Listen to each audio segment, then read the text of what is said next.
जय हिंद बच्चों, मैं Surendra Singh, faculty of science and technology, the force defence academy के यूट्यूब चैनल पे आपका बहुत बहुत स्वागत करता हूं। बच्चों, इससे पहले जो हमने बायोलॉजी के जो टॉपिक दिया है, पहला दिया है आपका आई यानी कि आँख, जो सेकंड पार्ट था वो आपने दिया था, उसमें क्या नर्वस सिस्टम है ना। जो थर्ड पार्ट आया है उसमें आपको क्या लिखना है, कंकाल तंत्र, यानी जो आज आपका जो टॉपिक रहेगा वो किसके बारे में रहेगा, कंकाल तंत्र के बारे में रहेगा।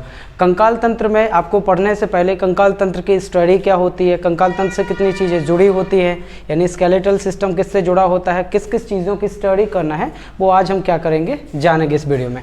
ओके, चलो हम कंकाल तंत्र स्टार्ट करने से पहले कुछ चीज़ें जो बेसिक होती है वो हमको जानना जरूरी होता है कि जो कंकाल तंत्र होता है, कंकाल तंत्र हमारे बॉडी में करता क्या है।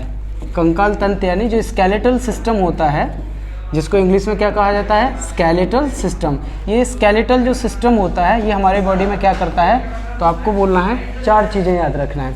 Number first, gives support to the body, gives support to the body, यानी कि हमारे बॉडी को सपोर्ट देने का काम किसका होता है, तो आप बताओगे स्केलेटल सिस्टम का।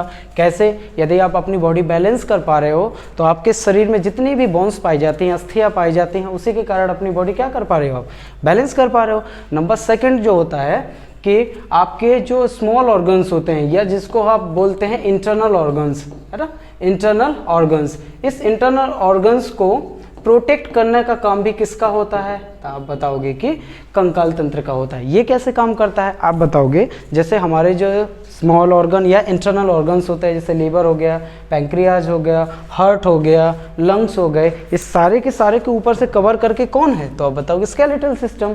और जब स्केलेटल सिस्टम ऊपर से हड्डियां हैं तो नीचे प्रोटेक्ट कौन हो रहा है, सारे के सारे आंतरिक अंग। ठीक है, आपके तीसरा जो आपका काम है ये आपको क्या करना है, तो आप बताओगे कि आपके शरीर में एक बॉडी बैलेंस, बॉडी बैलेंसिंग का भी काम किसका होगा, तब आप बताओगे स्केलेटल सिस्टम का। ये जो तीन काम होते हैं ये मुख्य किसके होते हैं, आप बताओगे कंकाल तंत्र का, है ना। अब आगे आ जाओ, ये तो हो गया आपके काम। नेक्स्ट आ जाते हैं अपन कि इस काम के बाद कंकाल तंत्र आपके बॉडी में और क्या करता है, तो आप बताओगे जो स्केलेटल सिस्टम होता है, क्या होता है, स्केलेटल सिस्टम होता है, यानी कि कंकाल तंत्र होता है। इस कंकाल तंत्र का जब हम डिवीज़न पढ़ते हैं, क्या पढ़ते हैं, डिवीज़न, तो दो तरीके से हम इसको डिवाइड करते हैं। Number first, on the basis of location, on the basis of location, यानी कि लोकेशन के आधार पर कंकाल तंत्र के कितने प्रकार होते हैं। क्लियर है, मैं बताऊं, लोकेशन यानी कि स्थानांतर के या स्थान के आधार पर आपको हड्डियां, पसलियां जितनी भी होती हैं उनके आधार पर अगर आप डिवीज़न करना चाहो पूरे के पूरे कंकाल तंत्र का, तो किस प्रकार करोगे, आप बताओगे कि on the basis of location के आधार पर जो स्केलेटल सिस्टम होता है ये मेनली टू टाइप्स का होता है। कितने टाइप्स का होता है, टू टाइप्स का होता है। नंबर फर्स्ट, पहले वाले को बोला जाता है एक्सोस्केलेटल सिस्टम, यानी इसे बोला जाता है बाह्य कंकाल तंत्र, बाह्य कंकाल तंत्र, है ना। दूसरे को बोलेंगे इंडोस्केलेटल सिस्टम, इंडोस्केलेटल सिस्टम।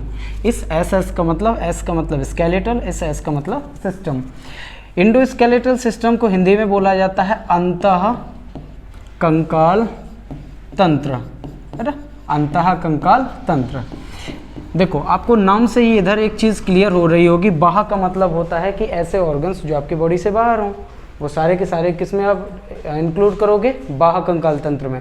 अंतः कंकाल तंत्र में आप किन ऑर्गन्स को या किन अस्थियों को आप इंक्लूड करोगे जो बॉडी से अंदर होती हैं। जैसे बाह्य कंकाल तंत्र के अगर आपसे कोई एग्जाम्पल पूछे तो आपको 3 एग्जाम्पल बताना है। नंबर फर्स्ट, आपके नेल्स, क्या बोलना है, नेल्स, नेल्स यानी कि नाखून। नंबर सेकंड आ जाओ, नंबर सेकंड पे आपको लेना है हेयर, हेयर यानी कि बाल। और नंबर थर्ड पे आ जाओ तो आपको लेना है स्किन, क्या लेना है, स्किन। स्किन को क्या बोला जाता है, त्वचा।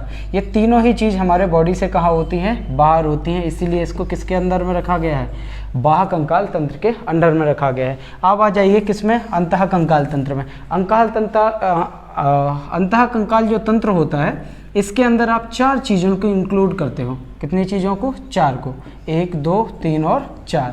ये 4 कौन कौन सी चीज़ें होती हैं, तो आप बताओगे। नंबर फर्स्ट होता है जिसको बोला जाता है बोन्स, क्या बोला जाता है, बोन्स। बोन्स को हिंदी में बोला जाता है अस्थियाँ, या इन्हीं को ही हम लोग नाम देते हैं हड्डियाँ। क्या नाम देते हैं, हड्डियाँ। क्लियर। नंबर सेकंड आ जाओ। सेकंड में आपको इधर से पढ़ना है कार्टिलेज। क्या पढ़ना है? कार्टिलेज। कार्टिलेज मतलब होता है उपास्थियाँ, उपास्थियाँ, या इन्हीं को ही बोला जाता है लचीली हड्डियाँ। क्या बोला जाता है? लचीली हड्डियाँ या लचीली अस्थियाँ। देन थर्ड आ जाओ, तो थर्ड में आता है आपका टेंडन, है ना।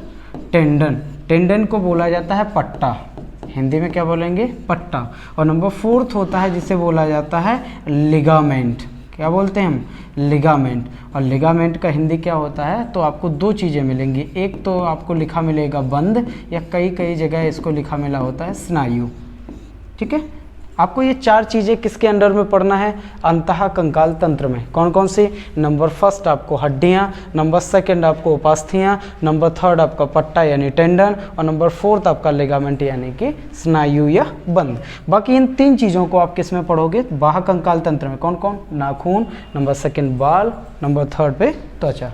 ठीक है, चलो ये तो हो गया आपका on the basis of location के आधार पर क्लासिफिकेशन। लेकिन अगर टेक्निकल क्लासिफिकेशन की बात करूं तो जो कंकाल तंत्र होता है यानी स्केलेटल सिस्टम होता है कंकाल तंत्र, इसका अगर टेक्निकल क्लासिफिकेशन किया जाए या क्लासिफाइड किया जाए तो इसको मेनली टू टाइप्स में ही डिवाइड किया जाता है। कितने भागों में बांटा जाता है? दो भागों में बांटा जाता है। नंबर फर्स्ट जो पार्ट होता है जिसे बोला जाता है axial skeletal system, axial skeletal system. Clear है? दूसरे को क्या बोला जाता है? तो दूसरे को बोला जाता है appendicular, appendicular skeletal, skeletal system, है ना। यानी कितने भागों में डिवाइड किया जाता है? दो भागों में डिवाइड किया जाता है। पहले को आप बोलते हैं एक्सियल स्केलेटल सिस्टम, दूसरे को बोला जाता है अपेंडिकुलर स्केलेटल सिस्टम। क्लियर है? इनको अगर आप हिंदी में कन्वर्ट करना चाहो तो हिंदी में इसको बोला जाता है अक्षीय कंकाल तंत्र, अक्षीय कंकाल तंत्र। ठीक है, इसको क्या बोला जाता है? इसको बोला जाता है उपांगीय कंकाल तंत्र। क्या बोलेंगे हम? उपांगीय कंकाल तंत्र, या इसका नाम एक और होता है, इसको एक और नाम से दिया जाता है जिसे बोला जाता है परिशिष्ट, परिशिष्ट कंकाल तंत्र। क्लियर है? चलो अब आपका जो कंकाल तंत्र का जो टेक्निकल क्लासिफिकेशन था इसको कितने भागों में डिवाइड किया है? दो भागों में। नंबर फर्स्ट पार्ट कौन सा होता है? तो अक्षीय कंकाल तंत्र। नंबर सेकंड पार्ट होता है आपका तो कौन सा होता है? परिशिष्ट, है ना। अब इधर आओ कि आपका जो एक्सियल स्केलेटल सिस्टम होता है एक्चुअली, चलो देखो हम कंकाल तंत्र का यदि टेक्निकल क्लासिफिकेशन देखते हैं तो हमने जाना है कि टेक्निकल क्लासिफिकेशन को कितने भागों में डिवाइड किया जाता है? दो भागों में। पहला कौन सा होता है? एक्सियल स्केलेटल सिस्टम यानी अक्षीय कंकाल तंत्र, जिसमें आपको कितनी हड्डियों के बारे में पढ़ना है? 80 हड्डियों के बारे में।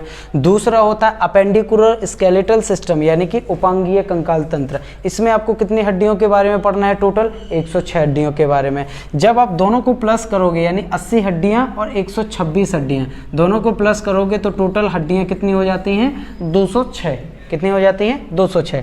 अच्छा, ये सारी चीज़ जानने से पहले आपको इनके और नाम भी जानना है कि जो एक्सियल स्केलेटल सिस्टम होता है इसे फ्लैट बोन भी कहा जाता है। फ्लैट बोन क्यों कहा जाता है? आप बताओगे जितने भी आप अक्षीय कंकाल तंत्र में हड्डियों के बारे में पढ़ते हो ना, वो सारी की सारी फ्लैट होती हैं आपकी, और कहाँ होती हैं? सेंटर में। दूसरा आ जाओ कि जो दूसरा है इसका नाम बोल देता है सेम डायरेक्शन वाली हड्डियाँ यानी सेम डायरेक्शन वाली बोन्स। ठीक है, देन आ जाओ इधर अपेंडिकुलर जो सिस्टम होता है, अपेंडिकुलर स्केलेटल सिस्टम, इसके भी दो तीन नाम और हैं। नंबर फर्स्ट क्या है? नॉन फ्लैट बोन, यानी इसके अंदर जितने भी आपको हड्डियां पढ़नी है वो सारी की सारी हड्डियां आप अगल बगल जितनी हड्डियां फैली होती हैं, चाहे वो आपके हाथ की हो गई, चाहे इस हाथ की होंगी, चाहे आपके इस पाँव की, चाहे इस पाँव की, चाहे आपके कंधे की और चाहे आपके कमर की, ये सारी हड्डियाँ आपको किस में पढ़नी है? नॉन फ्लैट बोन यानी कि अपेंडिकुलर, इसी के ही ये दूसरे नाम है। और इसको और किस नाम से जाना जाता है? तो आप बताओगे जिगजैग, जिगजैग बोन। देन आ जाओ और इसको किस नाम से जानते हैं? तो आप बोलोगे लिम्ब बोन, यानी जितने भी आप अपेंडिकुलर स्केलेटल सिस्टम में हड्डियां पढ़ने वाले हो उनके सभी के क्या होते हैं? नाम होते हैं। जिगजैग सॉरी लिम्ब बोन का जो हिंदी होता है वो क्या होता है? तो आप बताओगे इसका मतलब होता है ऊबड़ खाबड़ हड्डियाँ। कौन सी? ऊबड़ खाबड़ हड्डियाँ। तो आपको जितनी भी अक्षीय कंकाल तंत्र में ये हड्डियाँ दिखाई दे रही हैं, लिखी दिखाई दे रही हैं, सारी की सारी किस में पढ़ना है, अक्षीय कंकाल तंत्र में, जो सारी सेम डायरेक्शन और फ्लैट बोन होती हैं।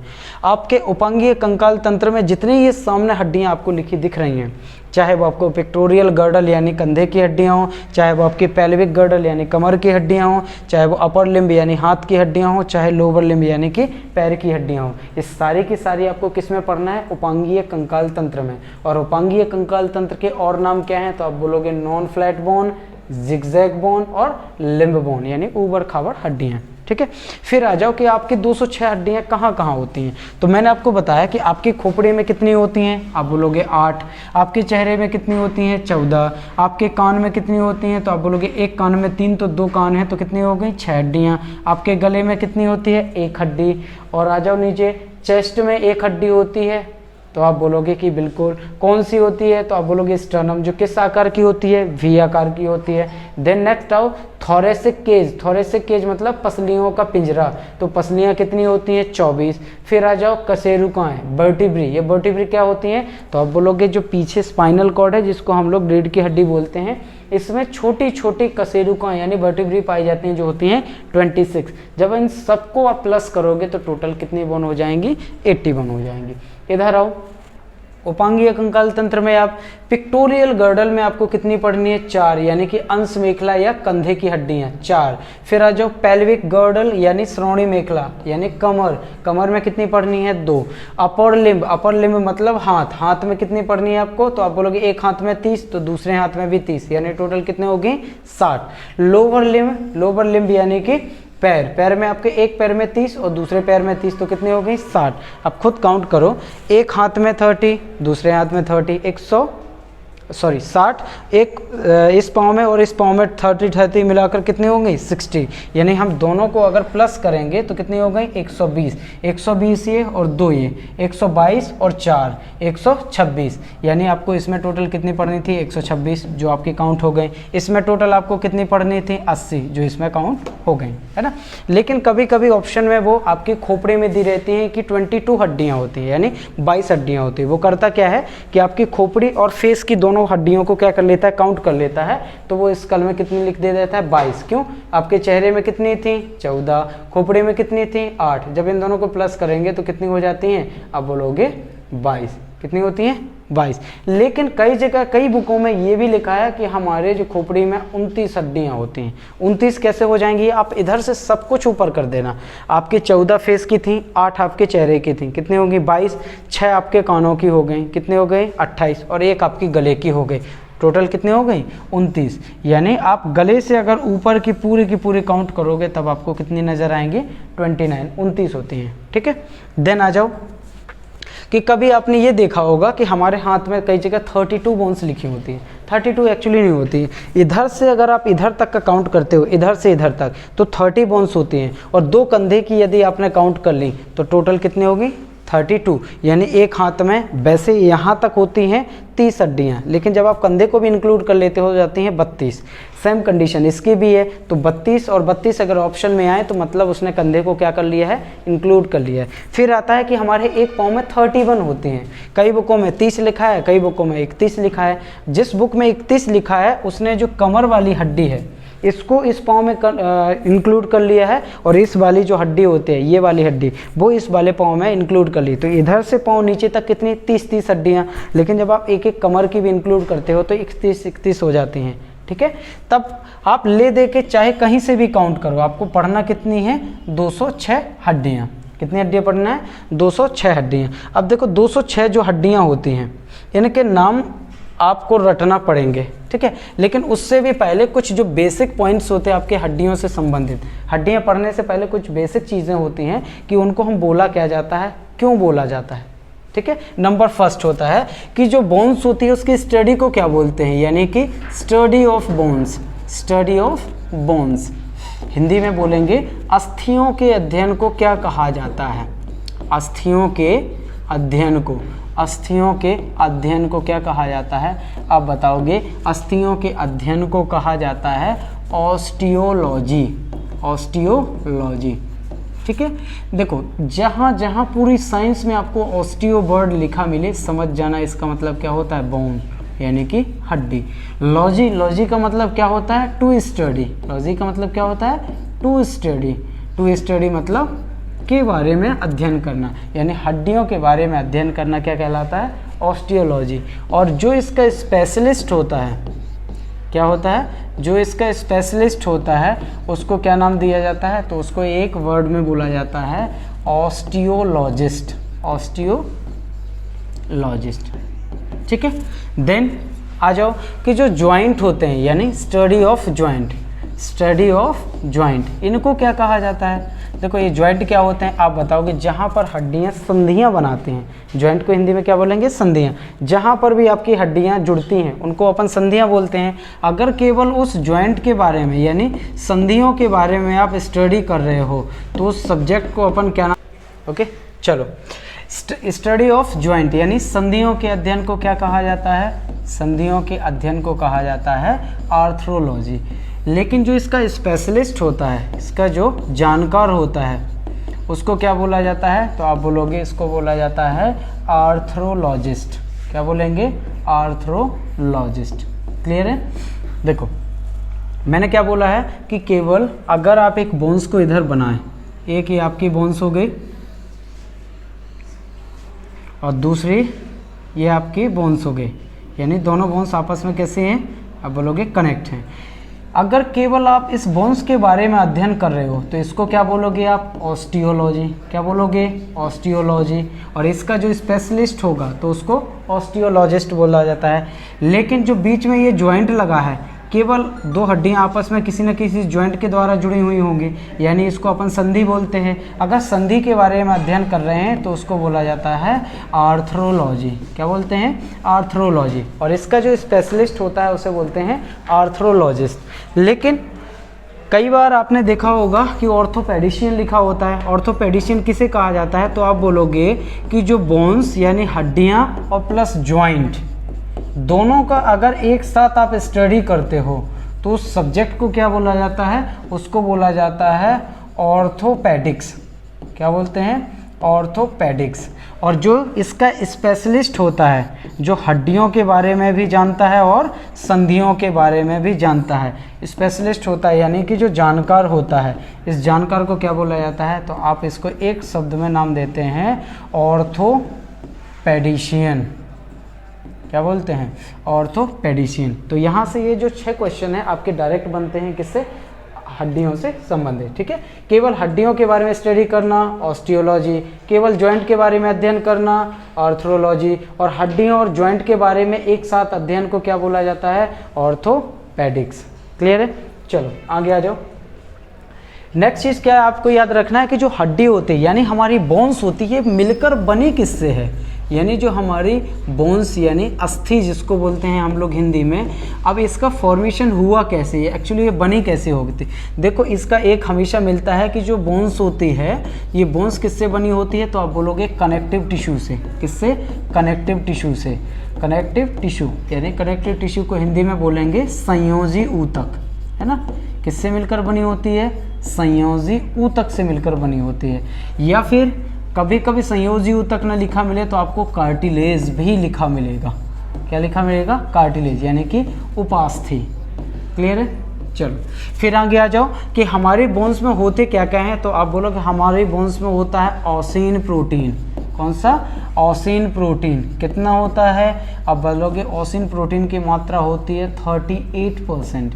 यानी हमारी हड्डियों में एक प्रोटीन होता है जिसको ओसिन कहा जाता है, उसकी मात्रा कितनी होती है, आप बोलोगे 38%। अच्छा कई बार ऑप्शन में ना कोलेजन दे देता है कि आपकी हड्डियों में कौन सा प्रोटीन पाया जाता है, तो आपकी हड्डियों में कुछ मात्रा में क्या पाया जाता है, कोलेजन भी पाया जाता है। एक्चुअली वो हड्डियों में नहीं होता है, वो आपकी किस में होता है, उपास्थि में यानी कार्टिलेज में होता है।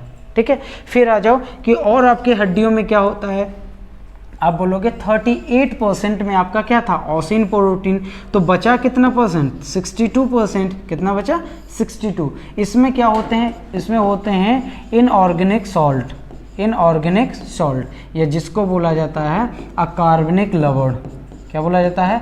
अकार्बनिक लवण। अब उस अकार्बनिक लवण के अंदर आपका कैल्शियम भी आ सकता है, इसके अंदर आपका कैल्शियम भी आ सकता है, इसके अंदर आपका फास्फोरस भी आ सकता है, इसके अंदर आपका क्या आ सकता है? सल्फर भी आ सकता है ना। लेकिन जो हड्डी का बनने का जो प्रोसेस है उसको क्या बोला जाता है? तो आप बोलोगे कि जो बोन्स होती है, यानी जो हमारी हड्डियां होती हैं, ये दो चीज़ों से मुख्यतः मिलकर बनी होती है। मैं मुख्यतः की बात कर रहा हूँ, एक कैल्शियम और एक फॉस्फोरस, है ना। या फिर आगे आपको कई जगह लिखा मिला होगा CaCO3, जिसको बोला जाता है calcium carbonate. Calcium carbonate, clear है? कार्बोनेट, ठीक है। और दूसरा लिखा मिला होगा CaPO4, जिसको बोला जाता है कैल्शियम फॉस्फेट। कैल्शियम फॉस्फेट, है ना। फॉस्फेट यानी हमारी हड्डियां मुख्यतः किससे मिलकर बनी हैं? तो आप बोलोगे कैल्शियम और फॉस्फोरस से। जब ये दोनों आपस में मिलते हैं तब जाके किसका फॉर्मेशन होता है? बोन्स का। और इसी बोन्स के फॉर्मेशन को बोला जाता है ओसिनोफिकेशन। क्या बोला जाता है? ओसिनोफिकेशन। हड्डियों के निर्माण की प्रक्रिया को क्या बोला जाता है? ओसिनीकरण बोला जाता है। देन नेक्स्ट आओ आगे कि सर ये कैल्शियम और फॉस्फोरस हमारे बॉडी में करता क्या है? देखो, जो कैल्शियम होता है ये इनडायरेक्टली इन्वर्स होता है किसके? फॉस्फोरस के। यानी आपके बॉडी में यदि कैल्शियम बढ़ेगा तो फॉस्फोरस की मात्रा क्या होती है? घटने लगती है। क्यों? क्योंकि कैल्शियम आपकी हड्डियों को क्या बनाता है? मजबूत बनाता है। और फॉस्फोरस क्या करता है? तो आप बोलोगे नंबर ऑफ बोन्स को बढ़ाता है। नंबर ऑफ बोन्स को बढ़ाता है, यानी कि हड्डियां बनाने का काम किसका है? फॉस्फोरस को। और उन हड्डियों को मजबूत रखने का काम किसका होता है? आप बोलोगे कि कैल्शियम का, ठीक है। इसीलिए कैल्शियम की कमी से, फॉस्फोरस की कमी से, कैल्शियम और विटामिन डी की कमी से, विटामिन डी की कमी से, जितनी भी ये सारी चीज़ें मैंने बोली हैं, उन सब से जितने भी रोग होते हैं, जितनी भी बीमारियां होती हैं, वो सब किससे संबंधित होती हैं? हड्डियों से संबंधित होती हैं, ठीक है। चलो, ये थी आपकी क्या? तो आपने बोला कि हड्डियां हमारी बनी कैसे, उस प्रोसेस को क्या कहा जाता है और कौन कौन से इसमें मिनरल्स होते हैं। अगर मिनरल्स की बात करें तो C यानी कैल्शियम, S यानी सल्फर, P यानी कि फॉस्फोरस, ये तीन आपके उसमें क्या होते हैं? मिनरल्स होते हैं। लेकिन यहाँ पर एक चीज़ और ध्यान देने वाली बात है कि मैंने आपको जब फर्स्ट लेक्चर पढ़ाया था तब एक चीज़ बोली थी कि हमारा जो शरीर होता है वो किससे मिलकर बना होता है? सेल से, यानी कोशिकाएं से। तो आपका कहीं ना कहीं इधर भी क्या होंगी? कोशिकाएं होंगी। तो आपके जो बोन्स होते हैं यानी हड्डियाँ होती हैं, इस हड्डियों की कोशिकाओं को क्या कहा जाता है? इस हड्डियों की कोशिकाओं को क्या कहा जाता है? तो आप बोलोगे इसके अंदर होती हैं दो प्रकार की कोशिकाएं। हड्डियों के अंदर दो प्रकार की कोशिकाएं होती हैं। दो कौन कौन सी? तो आपकी पहली कोशिका होती है ऑस्टियोसाइट्स। ऑस्टियोसाइट्स, इसी का ही दूसरा नाम होता है ऑस्टियोब्लास्ट। ऑस्टियोब्लास्ट। और जो दूसरी कोशिका होती है उसे बोला जाता है ऑस्टियोक्लास्ट। ऑस्टियोक्लास्ट, है ना। ये दोनों काम क्या करते हैं आप बताओगे? ये ऑस्टियोब्लास्ट जो सेल होती है यानी ऑस्टियोसाइट्स जो कोशिका होती है, ये हमारे हड्डी को क्या कठोर और मजबूत करती है। कैसे करती है? कठोर और मजबूत। लेकिन जो ऑस्टियोक्लास्ट होती है ये हमारी हड्डियों को खोखला कर देती है। और क्या कर देती है? खोखला कर देती है, ठीक है। ये दोनों प्रकार की क्या हो गई? कोशिकाएं। अब एक चीज़ और आप अच्छे से जानते होंगे कि जब बहुत सारी एक जैसी कोशिकाएं मिल जाती हैं तो किसका निर्माण करती हैं? टिश्यू का, यानी ऊतक का। तो हम कह सकते हैं कि जो हमारे हड्डियों में पाई जाने वाली सेल होती हैं, कोशिकाएं होती हैं, ये आपस में जुड़कर क्या बनाती हैं? तो बनाती हैं टिश्यू। टिश्यू को हिंदी में क्या कहा जाता है? अब बोलोगे ऊतक। तो आप ये चीज़ जरूर बोल सकते हो कि शरीर का सबसे कठोर ऊतक, शरीर का सबसे कठोर ऊतक अगर पूछ ले, सबसे कठोर ऊतक अगर आपसे पूछ ले कौन सा होता है, तो आपको बताना है हड्डियां, यानी कि अस्थियां। अस्थियां यानी hardest tissue of human body. तब आपको क्या लिखना है? बोन्स। क्या लिखना है? बोन्स, ठीक है। क्यों? क्योंकि इसके अंदर क्या है, कोशिकाएं हैं, कोशिका से मिलकर क्या बना होता है, टिश्यू बना होता है। तो आपका ले देख के जो बॉडी है, बॉडी टोटल किससे मिलकर बनी है, तो आप बोलोगे सेल से। सेल से मिलकर क्या बना होता है, तो ऊतक बना होता है। ऊतक से मिलकर क्या बने होते हैं, तो अंग बने होते हैं। अंग से मिलकर क्या बना होता है, अंगतंत्र बना होता है। और अंगतंत्र से क्या बना होता है, तो पूरा का पूरा हमारा शरीर बना होता है। ये सारी चीज़ें आपने जानने के बाद अब आ जाओ कि हमारी हड्डियों को हम काउंट करते हैं कि कहाँ कितनी कौन सी हड्डियाँ होती हैं। इन सबके क्या करना है, आपको नाम करना है, ठीक है। इसमें इतना ही है क्या सर, ये इससे ज़्यादा नहीं जा रहा है?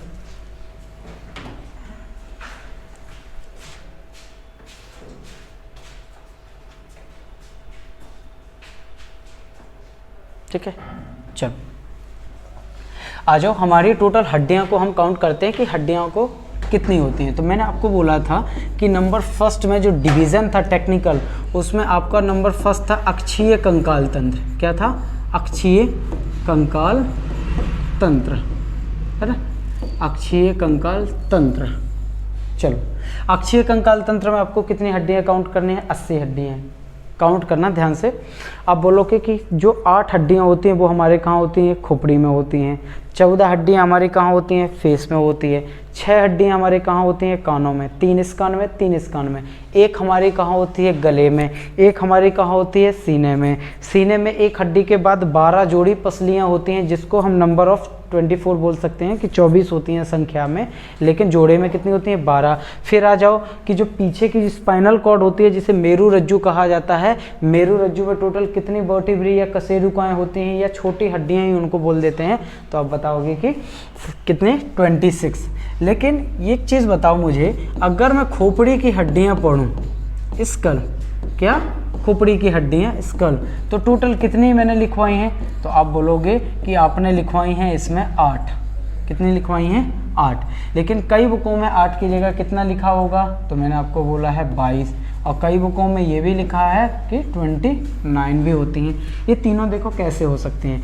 जो 8 आपकी खोपड़ियाँ की हड्डियाँ हैं, जो 8 आपकी खोपड़ी की हड्डियाँ हैं, वो कौन कौन सी होती हैं, आप नंबर फर्स्ट बताओगे कि पहली जो हड्डी होती है वो होती है फ्रंटल। दूसरी कौन सी होती है, तो आप बोलोगे पैराइटल। तीसरी कौन सी होती है, तो आप बोलोगे एथेमॉइड। क्या बोला जाता है, एथेमॉइड, है ना। फिर आपको आ जाओ तो बोलेंगे टेम्पोरल। क्या बोलते हैं, टेम्पोरल। और सबसे लास्ट में आ जाओ तो इसे बोला जाता है ऑक्सीपिटल। ऑक्सीपिटल, है ना। आप बोलोगे फ्रंटल कितनी बोन्स होती हैं, आप बोलोगे 1। पैराइटल कितनी होती हैं, आप बोलोगे 2। एथेमॉइड कितनी होती हैं, तो आप बोलोगे 2। टेम्पोरल कितनी होती हैं, तो फिर बताना 2। और ऑक्सीपिटल कितनी होती हैं, तो आप बोलोगे 1। आप काउंट कर लो टोटल कितनी हड्डियाँ हो गई, 8। आपकी 2, 2, 4, 2, 6, 1, 7 और 1, 8। यानी जो 8 की 8 हड्डियाँ हैं, ये कहाँ पर हैं, हमारी खोपड़ी में, है ना। अब देखो इधर खोपड़ी में बार बार एक क्वेश्चन आता है कि सर हमारा ब्लड का फॉर्मेशन होता कहाँ पर है। ये आपकी होगी बोन्स। क्या होगी, बोन्स। तो याद रखो जो अडल्ट स्टेज का आदमी होता है, अडल्ट यानी कि एक वयस्क मनुष्य होता है, इस वयस्क मनुष्य का जो ब्लड होता है वो बनता है कहाँ पर, इस हड्डी के बीचों बीच। और इस हड्डी के बीचों बीच वाले पोर्शन को बोला जाता है मेरुरज्जा। क्या बोला जाता है, मेरुरज्जा। मेरुरज्जा बोलेंगे, नो, इसको क्या बोलते हैं, तो आप बताओगे इसको बोला जाता है बोन मैरो, है ना, जिसको हिंदी में कहा जाता है अस्थि मज्जा। क्या बोलते हैं, अस्थि मज्जा। और देखो जो अस्थि मज्जा होता है ये होता है 2 प्रकार का, 1 और 2। नंबर फर्स्ट होता है red bone marrow, red bone marrow, और इसे बोला जाता है दूसरे को वाइट बोन मैरो, है ना। यानी अस्थि मज्जा भी कितने प्रकार का है, 2। एक लाल अस्थि मज्जा, एक सफ़ेद अस्थि मज्जा। इस लाल अस्थि मज्जा में बनती हैं आपकी आरबीसी, और सफ़ेद अस्थि मज्जा में बनती हैं आपकी डब्ल्यूबीसी। तो ये आरबीसी और डब्ल्यूबीसी किसकी कोशिकाएं होती हैं, ब्लड की। तो जहाँ पर आपकी आरबीसी और डब्ल्यूबीसी बनेगा वहीं पर ही क्या बनेगा, आपका ब्लड। तो ब्लड हमारा कहाँ बनता है, तो आप बोलोगे अस्थि मज्जा में। अस्थि मज्जा क्या होता है, तो आप बोलोगे कि जो खाली पोर्शन होता है हड्डियों के बीच में, यहाँ किनारे पर, इनको क्या बोला जाता है? तो आप बोलोगे कि अस्थि मज्जा यानी कि बोन मैरो, ठीक है, जहाँ पर आपके आरबीसी और डब्ल्यूबीसी का निर्माण होता है। लेकिन जब बच्चा माँ के पेट में होता है उस स्टेज को बोला जाता है फेटस स्टेज। उस स्टेज में तो उस बच्चे की हड्डियाँ डेवलप नहीं हुई होती हैं, तब उसका ब्लड का फॉर्मेशन कहाँ पर होता है? तब आप बताना कि ऐसा बालक या ऐसी फेटस स्टेज जहाँ पर हड्डियाँ पूरी तरीके से डेवलप नहीं होती हैं, ब्लड अगर इधर नहीं बनता है तो उनका ब्लड कहाँ बनता है? तब आप बोलोगे कि उनका ब्लड बनता है लीवर में। कहाँ बनता है? लीवर में। लेकिन अगर उस बच्चे का लीवर भी ना बना हो तब ब्लड कहाँ बनता है? तो आपको बोलना है मीजोडर्मल में। कहाँ बनता है?